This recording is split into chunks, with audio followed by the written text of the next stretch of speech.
የቅዳሜው ምሽት አስደንጋጭ ክስተት። ሰላም ውድ የአባኩክ ተከታታዮች እንደምን ቆያችሁ? የሰላም ዋጋ በዓለም ላይ ከፍ ይበል። ሰላምና ጤና በያላችሁበት ይሁን። ዛሬ ይዤላችሁ የመጣሁት ዕለተ ቅዳሜ ምሽት ስለሚከሰተው አስደናቂ ክስተት ነው።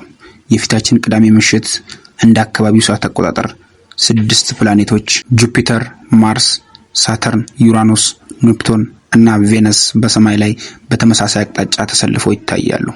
ይህ ክስተት የፕላኔቶች ሰልፍ ወይም ደግሞ ፕላኔታሪ ፓራዳይ ተብሎ የሚጠራ ሲሆን አልፎ አልፎ የሚከሰት ብርቅዬ ትዕይንትም ነው። ታዲያ ስለዚህ ትዕይንት ምን ተብሏል? ምን ተዘገበ? አብረን የምናየው ይሆናል። አብራችሁን ቆዩ። ታዲያ ይህ የሰማይ ክስተት ፕላኔታሪ አላይመንት ይባላል። የስነ ፈለክ ተመራማሪዎች እና የሌሊት ሰማይ ወዳጆች ትኩረት እየሳበ ነው።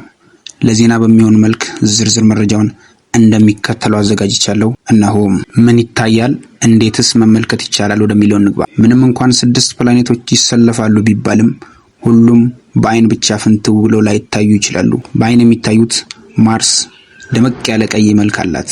ጁፒተር በጣም ደማቅና የምትታይ እና ሳተርን ቢጫ ቀላ ያለ መልክ ያላት። በመነጽር ወይም በቴሌስኮፕ የሚታዩት ዩራኖስ እና ኔፕቱን ከምድር በጣም ርቀው ስለሚገኙና ብርሃናቸው አነስተኛ በመሆኑ ነው።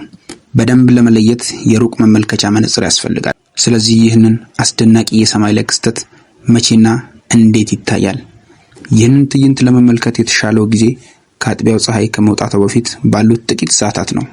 አቅጣጫ ወደ ምስራቅና ደቡብ ምስራቅ አድማስ መመልከት፣ ለማየት ደግሞ ምቹ ቦታ ከከተማ መብራት የራቀ ሰማዩ ጥራቱን የጠበቀና ደመና የሌለበት ቢሆን ይመረጣል ይላሉ ባለሙያዎቹ።